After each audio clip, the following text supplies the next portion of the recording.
इस वक्त बड़ी खबर लखनऊ से आ रही है, जहां पर समाजवादी पार्टी के संरक्षक मुलायम सिंह यादव को पेट में दर्द की शिकायत के बाद दोबारा हॉस्पिटलाइज कराया गया है। रविवार देर रात को पेट में दर्द की शिकायत हुई, जिसके बाद लखनऊ के मेदांता हॉस्पिटल में उन्हें भर्ती कराया गया। 24 घंटे के अंदर ये दूसरा मौका है जब मुलायम सिंह यादव को हॉस्पिटल में एडमिट होना पड़ा है। फिलहाल सूचना है कि उन्हें आज डिस्चार्ज कर दिया गया है। इससे पहले गुरुवार को पेट में सूजन की शिकायत के बाद उन्हें भर्ती कराया गया था। कोलोनोस्कोपी के बाद उन्हें आराम मिल गया और शनिवार को उन्हें डिस्चार्ज कर दिया गया था, लेकिन रविवार को दोबारा उन्हें भर्ती कराना पड़ा।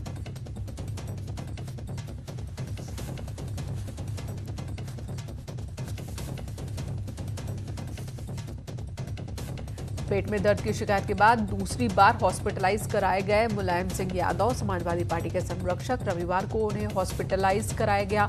इससे पहले गुरुवार को वो हॉस्पिटल में भर्ती हुए थे, जहां पर इलाज के बाद फिर शनिवार को डिस्चार्ज कर दिए गए थे।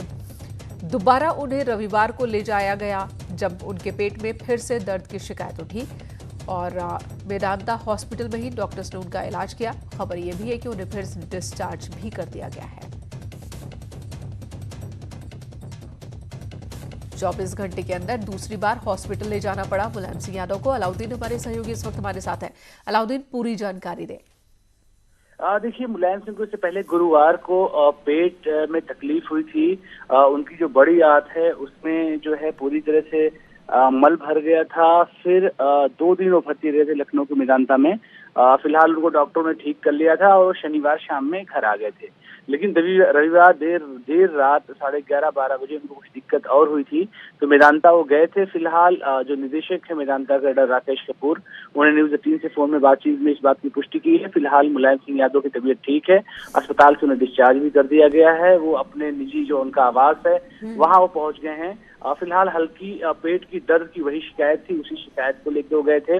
निदेशक ने इस बात को साफ किया है कि बाकी स्वास्थ्य उनका बेहतर है और घर पर ही स्वास्थ्य लाभ की राय दी गई है। और स्टैंड बाई के लिए रात में उनको 5-6 घंटे रोका गया था, उसके बाद उनको रवाना कर दिया गया है। फिलहाल मुलायम सिंह को जो है किसी प्रकार की कोई दिक्कत नहीं है। और जो सबसे बड़ा मसला था कि रह करके उनको पेट दर्द की शिकायत हो रही थी और खासतौर से पेट उनका साफ नहीं रह रहा था। तो इस संबंध में स्थानीय डॉक्टरों ने कुछ दवाएं, इसके अलावा कुछ जांचें और लेप्रोस्कोपी के जरिए से जो पेट में तमाम अवयव थे, खराब अवयव थे, उन तमाम चीजों को निकाल दिया है। फिलहाल मुलायम सिंह यादव स्वस्थ हैं और अपने आवास पर, निजी आवास पर मौजूद हैं। अलाउद्दीन, धन्यवाद पूरी जानकारी देने के लिए।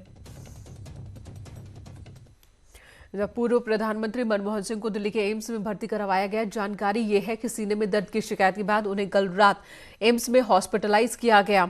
कार्डियो थोरासिक वार्ड में इस वक्त वो भर्ती है, जहां पर डॉक्टर्स उनका इलाज कर रहे हैं।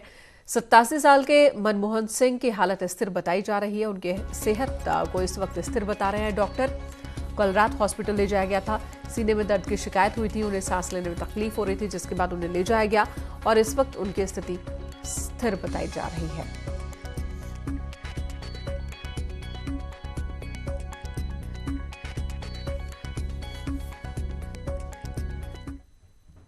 इधर पीएम मोदी ने आज टेक्नोलॉजी दिवस पर ट्वीट किया है। पीएम मोदी ने ट्वीट में लिखा है, कोरोना से लड़ने में तकनीक के योद्धा योगदान दे रहे हैं। कोरोना से लड़ाई में तकनीक का अहम रोल है। कोरोना से लड़ाई के लिए रिसर्च से जुड़े लोगों को मैं सलाम करता हूं। टेक्नोलॉजी डे पर यह प्रधानमंत्री नरेंद्र मोदी का ट्वीट है। कोरोना वॉरियर्स के लिए और खासकर कोरोना के खिलाफ लड़ाई में टेक्नोलॉजी जिस तरह से एक अहम हथियार साबित हो रही है, उसे लेकर उन्होंने ये ट्वीट किया है। कोरोना के प्रकोप और तीसरे लॉकडाउन के बीच आज पीएम मोदी 5वीं बार वीडियो कॉन्फ्रेंसिंग के जरिए सभी प्रदेश के मुख्यमंत्रियों के साथ मीटिंग करेंगे। इस मीटिंग में वो सभी मुख्यमंत्रियों से ये राय लेंगे कि आखिर लॉकडाउन को लेकर आगे क्या फैसला लिया जाए। बैठक 3 बजे शुरू होगी। सभी प्रदेश के हालात से रूबरू होंगे प्रधानमंत्री मुख्यमंत्रियों के जरिए ही, और ये मीटिंग बहुत अहम मानी जा रही है, बहुत बड़ी बताई जा रही है। इस मीटिंग में सभी प्रदेश के मुख्यमंत्रियों के साथ ही गृह मंत्री भी मौजूद होंगे और इस मुद्दे पर मिलकर बात करेंगे कि आगे की लड़ाई किस तरह से होनी चाहिए। और जो खबर आ रही है उसके मुताबिक सभी प्रदेश के मुख्यमंत्री अपनी राय रखेंगे। सभी प्रदेश के मुख्यमंत्रियों को बोलने का मौका मीटिंग के दौरान दिया जाएगा।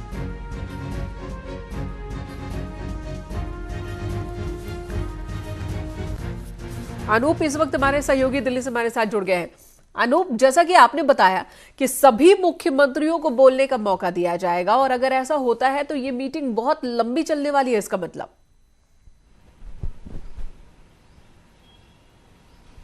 बिल्कुल, देखिए आज की जो बैठक है वो मैराथन बैठक कह सकते हैं। सभी राज्यों के मुख्यमंत्रियों को बोलने का मौका दिया जाएगा और जैसा आप भी जिक्र कर रही थी, जिस तरीके से लॉकडाउन 3 की शुरुआत हुई उसके बाद केंद्र सरकार ने कई सेक्टर को खोला है, कई कमर्शियल एक्टिविटीज़ को खोलने की अनुमति दी है। उसके बाद आज की बैठक काफ़ी अहम हो जाती है क्योंकि लॉकडाउन 3 जो है वो 17 मई को ख़त्म हो रहा है। ऐसे में आगे किस तरीके से जीवन को सामान्य किया जाए, किस तरीके से पटरी पे लाया जाए दिनचर्या को, इन तमाम मसलों पर आज की बैठक होगी। जो सूत्र बता रहे हैं कि 3 अहम मसले हैं जो इस बैठक में चर्चा होगी। पहला कि कोरोना में अभी कोरोना महामारी को लेकर देश के हालात कैसे हैं, किन राज्यों में कितने पेशेंट्स हैं और किस तरह की तैयारियां राज्य सरकार की तरफ से की गई है, केंद्र सरकार कितनी सहायता कर रही है।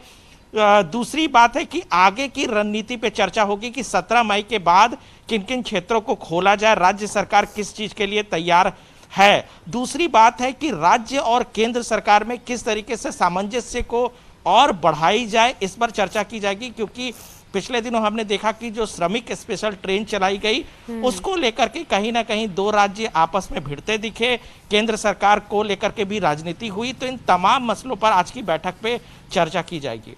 बिल्कुल। और अनूप, जो तीसरा मसला आपने कहा उसकी अहमियत अब मुझे बढ़ती हुई दिख रही है। वो इसलिए क्योंकि अभी तक लॉकडाउन अब धीरे धीरे खोला जा रहा है और ऐसे में तमाम राज्यों के बीच का जो सामंजस्य है, कोऑर्डिनेशन है, वो और ज्यादा मजबूत होनी चाहिए। इसकी जरूरत बहुत ज्यादा इस लड़ाई में।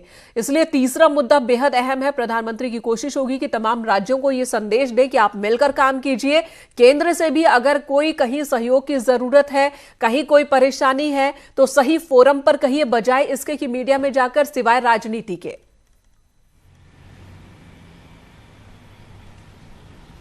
नहीं, बिल्कुल। देखिए, जिस तरीके से हमने शुरुआत से ही देखा कि कोरोना महामारी को लेकर प्रधानमंत्री नरेंद्र मोदी लगातार सभी राज्यों के मुख्यमंत्री से बात करते रहे और अभी तक हमने देखा कि राज्य सरकारों और केंद्र के बीच में एक अच्छा सामंजस्य दिखने को मिला। इस मसले पर बहुत ज़्यादा सियासत देखने को नहीं मिला है।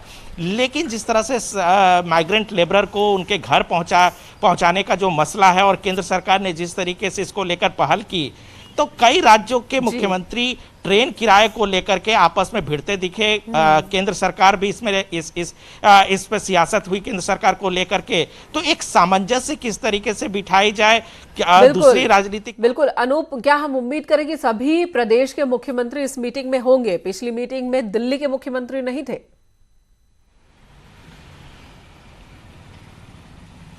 नहीं है, देखिए आज सख्त निर्देश दिए गए हैं कि सभी राज्यों के मुख्यमंत्री इस बैठक में रहें। इसके अलावा इस बैठक में राज्यों के स्वास्थ्य मंत्री को भी बैठक में बुला गया है रहने के लिए। वहां के जो गृह मंत्री होंगे वो इस बैठक में रहेंगे, दोनों सचिव इस बैठक में रहेंगे। इसके अलावा राज्य के डीजीपी रहेंगे। तो एक बड़ी बैठक आज की होने वाली है। मैराथन चर्चा होगी और बड़ा फैसला, एक तरह से कह सकते हैं कि चर्चा के बाद कोई बड़ा फैसला केंद्र सरकार लेने को तैयार रहेगी। बिल्कुल। और ऐसा लगता है कि शायद अब लॉकडाउन हटाने की दिशा में देश बढ़ रहा है। हालांकि जब तक ऐलान ना हो जाए तब तक कहना मुश्किल है, लेकिन जिस तरह से सभी मुख्यमंत्री होंगे और तमाम अधिकारी होंगे तो लग रहा है कि शायद ऐसा कोई फैसला हो जाए आज और जिसकी अनाउंसमेंट आगे जाकर हो। धन्यवाद अनूप इस वक्त पूरी जानकारी देने के लिए। इधर यूपी के सीएम योगी आदित्यनाथ कोरोना को लेकर रोज समीक्षा बैठक कर रहे हैं और हालात की जानकारी ले रहे हैं। सुबह 10 बजे सीएम योगी आदित्यनाथ टीम 11 के साथ समीक्षा बैठक हर दिन करते हैं, जिसमें प्रवासी मजदूरों की प्रदेश वापसी पर आज समीक्षा की जा सकती है। बड़ी संख्या में जो मजदूर आए हैं, अब उन्हें किस तरीके से रोजगार उपलब्ध हो, इस पर भी लगातार उत्तर प्रदेश की सरकार काम कर रही है और इन मजदूरों को क्वारंटीन सेंटर में रखा गया है। वहां के इंतजामों को लेकर भी सीएम समीक्षा कर सकते हैं।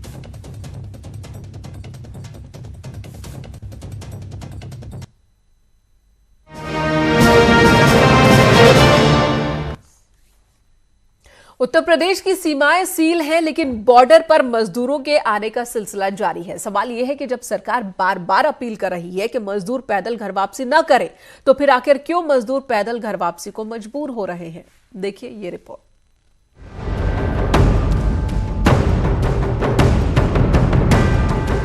ये तस्वीरें हैं उत्तर प्रदेश के सीमाओं की, जहां हजारों की संख्या में जमा है मजदूर। ये सब अपने घर वापस जाना चाहते हैं। पुलिस इन्हें रोकने के लिए मजबूर है, क्योंकि इन्हें बगैर किसी मेडिकल जांच के पड़ोसी राज्यों से सीमा पर भेज दिया गया है। ये तस्वीरें मथुरा की हैं, जहां हजारों की संख्या में मजदूर राजस्थान रोडवेज की बस से पहुंचे हैं, लेकिन राजस्थान रोडवेज की बस ने इन्हें सीमा पर छोड़ दिया। न इन्हें खाना दिया, न ही किसी तरह की मेडिकल जाँच कराई गयी। भरतपुर में तय हो गया है कि वहाँ से कोई भी लेबर या श्रमिक अब तब तक नहीं भेजेंगे जब तक चीज़ें सेटल नहीं होंगी। और वो अपने यहाँ से जो छत्तीसगढ़ के लेबर हैं, बंगाल के हैं, बिहार के हैं, जिनको उत्तर प्रदेश की सीमा में घुसने से प्रयास कर रहे थे और उसी को लेकर के ये चीज़ें थी, तो उनको अब अपने साधन से वो लोग। ये महोबा जिले के कैमाहा गांव के पास यूपी-एमपी बॉर्डर है। यहाँ गुजरात और महाराष्ट्र से हजारों की संख्या में मजदूर पहुँचे हैं, लेकिन इन्हें प्रदेश में प्रवेश की इजाजत नहीं है। गर्मी और भूख से परेशान ये मजदूर मध्य प्रदेश और गुजरात से आ तो गए हैं, लेकिन आगे कैसे जाएंगे साफ नहीं। बोलो यार, खाने की व्यवस्था नहीं है सर, पानी की। आप लोग कहाँ हो? ये इतनी भीड़ कैसे आ गई? ये सर यूपी-एमपी बॉर्डर पे हैं हम लोग। अच्छा, छोड़ नहीं रहे, इधर से जाने नहीं दे रहे, छोड़ नहीं रहे सर। खाने पीने की व्यवस्था नहीं हो रहा है, यहाँ पे जो पानी भी बराबर नहीं मिल पा रहा है, और आए हैं जो है न जाने दे रहे हैं न कुछ हो रहा है। कम से कम खाने की तो व्यवस्था हो जाए, फिर आगे जो है देखा जाएगा। झांसी सीमा में भी प्रवासी मजदूरों की बड़ी संख्या मौजूद है। ये मजदूर मध्य प्रदेश से आए हैं, लेकिन इन्हें बॉर्डर पर रोक दिया गया। जालौन सीमा पर गुस्साए मजदूरों ने पुलिस की टीम पर पथराव भी किया।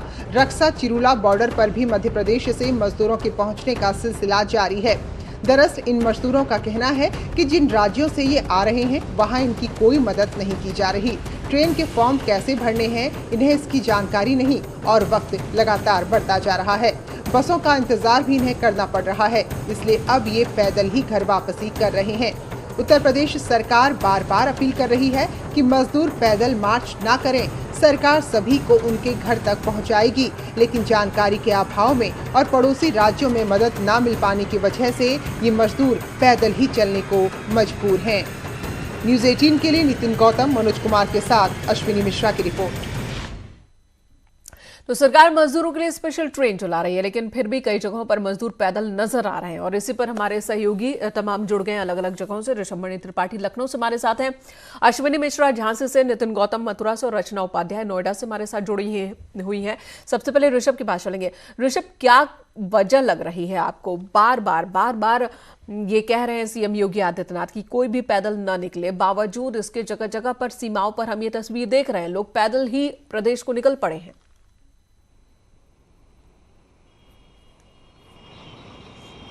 मेनका देखिए, एक बात बिल्कुल साफ दिखाई देती है कि मजदूरों के अंदर भय है। उनको इस बात का भय है कि अगर वो वहाँ रुके तो उनकी रोजी रोटी आगे चलेगी कि नहीं चलेगी। कई जगह फैक्ट्री, मिल, कारखाने बंद हो चुके हैं, इसलिए भी उनको अपने घर की ओर निकलना ही है। साथ ही साथ पेट की भूख है।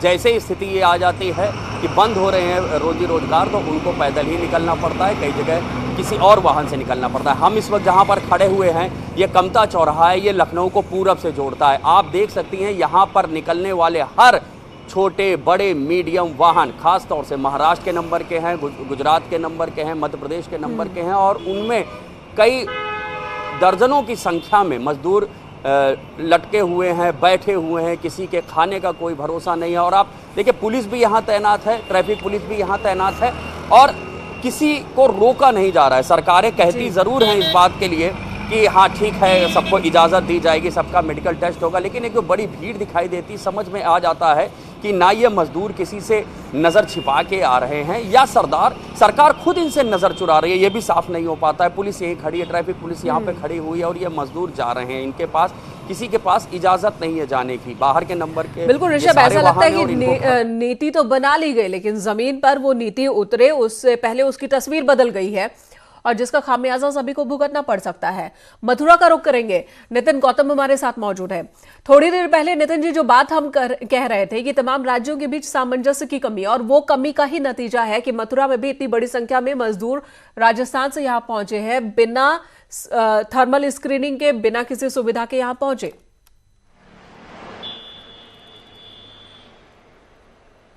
जी मेनका, देखिए अगर हम बात करें तो देश के प्रधानमंत्री अलग बात कहते हैं, उसको फिर जब बात होती है जो वो निर्देश देते हैं उसको राज्य सरकारें मानती हैं। लगातार प्रधानमंत्री मुख्यमंत्रियों के साथ बैठक कर रहे हैं और इसी बात को वो कह रहे हैं कि जो भी कार्य किया जाए वो जमीनी हकीकत पर साकार होता हुआ नजर आए, तभी हम इस कोरोना की लड़ाई को जीत पाएंगे। लेकिन जिस तरीके से राज्य सरकारों की अगर हम बात करें तो उनमें आपसी जो तालमेल नहीं है उसकी वजह से ये समस्या सामने आ रही है और लगातार मजदूर पैदल ही पलायन कर रहे हैं। अगर हम दिल्ली की बात करें तो दिल्ली से आदमी उत्तर प्रदेश में आ रहा है। अगर हम बात हरियाणा के उत्तर प्रदेश की कोसी बॉर्डर की करें तो यहाँ से मजदूर लगातार आ रहे हैं। अगर हम बात राजस्थान की करें तो राजस्थान से लगातार जो मजदूर हैं वो आपके बिहार से और चंडीगढ़ से लगातार यहाँ पर चले आ रहे हैं और पैदल चले आ रहे हैं। अब आप अंदाजा लगा सकती हैं कि मजदूर कितना पैदल चल रहा है और कितने राज्यों की सीमा को पार करते हुए मथुरा और उत्तर प्रदेश में आ रहा है। अगर बात इसकी की जाए कि मजदूर आ रहे हैं उनमें असमंजस है, क्योंकि उन पे वहाँ पे काम नहीं है, रोजगार नहीं है, उनके पास जो पैसा था वो खत्म हो चुका है, इसीलिए वो लगातार अपने घर की ओर जा रहे हैं। अगर सीमा पे बात करी जाए तो उन लोगों को रोका जाता है, थर्मल स्कैनिंग कहीं व्यवस्था है, कहीं नहीं है, कहीं खाने की व्यवस्था है, कहीं नहीं है। सरकारें कहती हैं, मुख्यमंत्री योगी आदित्यनाथ ने भी कह रखा है कि प्रॉपर व्यवस्था के साथ किया जाए। उन्होंने ट्रेनें भी चलवाई हैं, मजदूरों को भिजवाया है। लेकिन एक आम प्रवृत्ति है कि जब हम किसी काम को होते हुए देखते हैं और हमारा नंबर नहीं आ पाता तो एक असमंजस की भावना पैदा होती है और वही इन मजदूरों में भी दिखाई दे रही है कि कुछ मजदूर ट्रेन के माध्यम से आ गए हैं, किसी को व्यवस्था का पता नहीं है। इसी के कारण ये जो मजदूर हैं लगातार पलायन कर रहे हैं। जी मेनका जी, अश्विनी से जाना चाहेंगे। अश्विनी, बड़ी संख्या में मजदूर अलग अलग प्रदेशों से झांसी के रास्ते भी उत्तर प्रदेश में आ रहे हैं, ये बताइए क्या वाकई यही वजह है? मजदूरों को भरोसा नहीं है सरकार में, सरकार की योजनाओं में, नीति में, या फिर असमंजस्य की वजह से ये हालात सड़क पर पैदा हो गए हैं? देखिए, ये जो मजदूर है, प्रवासी मजदूर हैं, जो गैर राज्यों में काम करने गए थे उत्तर प्रदेश और बिहार से, ये कहीं न कहीं जहाँ जहाँ ये काम करने गए थे उन राज्यों में जो अवस्थाएं फैली, उन राज्यों ने इन मजदूरों के हित के बारे में नहीं सोचा। उसका खामियाजा फिलहाल उत्तर प्रदेश भुगत रहा है। अगर हम बात करते हैं महाराष्ट्र की बात कर लें या दक्षिण भारत के राज्यों की बात कर लें तो वहाँ बहुत बड़े पैमाने पे जो प्रवासी मजदूर यूपी और बिहार गए थे काम करने, उनको वहाँ रोका नहीं गया, उनके लिए वहाँ मुकम्मल इंतजाम उन सरकारों ने नहीं किए, जिसके बाद मजदूरों में ये डर लगा कि हमको यहाँ पे खाने पीने की सुविधा नहीं है, हमारे स्वास्थ्य की सुविधा नहीं है, ऐसे में अब उत्तर प्रदेश अपने घर चला जाए, वहीं हम सुरक्षित रहेंगे। तो जो मुकम्मल इंतजाम यूपी सरकार ने मजदूरों के लिए किए, यही अगर मुकम्मल इंतजाम महाराष्ट्र सरकार करती, राजस्थान सरकार करती, दिल्ली सरकार करती या और अन्य जो राज्य दक्षिण भारत वो करते तो शायद ये पैनिक की स्थिति नहीं उत्पन्न होती। बहुत बड़े पैमाने पे जो यूपी में कोरोना फैला, खासतौर से बुंदेलखंड में, ये नहीं फैलता या रुक जाता। तो कहीं ना कहीं गैर राज्यों की सरकारों ने जो जिम्मेदार रवैया अपनाया है, इसके चलते ही जो लाखों की तरह जो मजदूर हैं वो यूपी की रास्ते, झांसी की रास्ते। और अश्विनी, आज की स्थिति ये है, आज की तारीख के हालात ये हैं कि उत्तर प्रदेश का कोई भी ऐसा जिला बचा नहीं जहां पर कोरोना संक्रमण ना हो। नोएडा से रचना हमारे साथ है। रचना, बताइए नोएडा का हाल। यहां पर भी स्थिति ऐसी ही दिख रही है, आपके पीछे भी कई गाड़ियां आती जाती दिख रही हैं और बड़ी संख्या में मजदूर जो है वो अब लौट रहे हैं। बिल्कुल, जिस तरीके से जो मजदूर हैं वो अब अपने घर जाने के लिए परेशान नज़र आ रहे हैं। हालांकि सरकारें ज़रूर श्रमिक ट्रेन चला रही हैं, लेकिन उसके बावजूद भी जो मजदूर यहाँ पर हैं वो पैदल ही पलायन करते हुए नज़र आ रहे हैं। अगर आप पीछे तस्वीर में देखेंगे तो यहाँ पर कई मजदूर जो हैं वो यहाँ बैठे हुए हैं, क्योंकि यहाँ बॉर्डर पर पुलिस उनको पार कर नहीं जाने दी जा रही है। लेकिन स्क्रीनिंग की बात अगर हम कहें या किसी तरीके की जांच की बात कहें तो वो इस बॉर्डर पर वो बिल्कुल भी मुझे नज़र नहीं आ रही। हालांकि पास ज़रूर यहाँ पर चेक किए जा रहे हैं, लेकिन जो प्रवासी मजदूर हैं जो अपने घरों तक जाना चाहते हैं, अगर ये तमाम मजदूरों को आप तस्वीर में देखें, इन लोगों को झारखंड जाना है, पैदल चलते चलते वो यहाँ तक पहुँचे हैं। हालांकि अब उन्हें बॉर्डर क्रॉस नहीं करने दिया जा रहा है। उनका कहना है कि हम अपने घर जाना चाहते हैं, क्योंकि यहाँ पर काम नहीं है, उनके पास रोजगार नहीं है और खाने पीने की कुछ व्यवस्थाएं नहीं है। हालांकि दिल्ली सरकार लगातार कह रही है कि जो जहाँ पर है वो वहीं पर रहे, उनको परेशान होने की ज़रूरत नहीं है, लेकिन ज़मीनी हकीकत के तौर पर देखें तो वो चीज़ें नज़र नहीं आ रही हैं। इसीलिए जो मजदूर हैं वो परेशान होकर अब अपने घर जाना चाहते हैं। बिल्कुल, कहीं पर बेसब्री है तो कहीं पर भरोसे की कमी है। सरकार भरोसा नहीं जगा पा रही है, ये भी एक वजह है। लोगों की बेसब्री भी है अपने घर को लौटने की कि जब काम ही नहीं है तो यहाँ पर रुक कर क्या होगा। और बहुत सी जगहों पर लोगों को ये जानकारी ही नहीं है कि उनके लिए कौन सी सुविधाएं, कौन सी व्यवस्थाएं सरकार कर रही है और जिसका वो इंतजार करे अपनी बारी का। और इन सबको मिलाकर हालात और तस्वीर ये कि बड़ी संख्या में मजदूर सड़कों पर है, जगह जगह आश्रय लिए हुए हैं और जो कोरोना का संक्रमण का ये जो खतरा है वो भी बढ़ता जा रहा है इस वजह से। धन्यवाद आप सभी का पूरी तस्वीर हमारे सामने, हमारे दर्शकों के सामने रखने के लिए। यहाँ एक ब्रेक के लिए रुकेंगे, तुरंत लौटते हैं।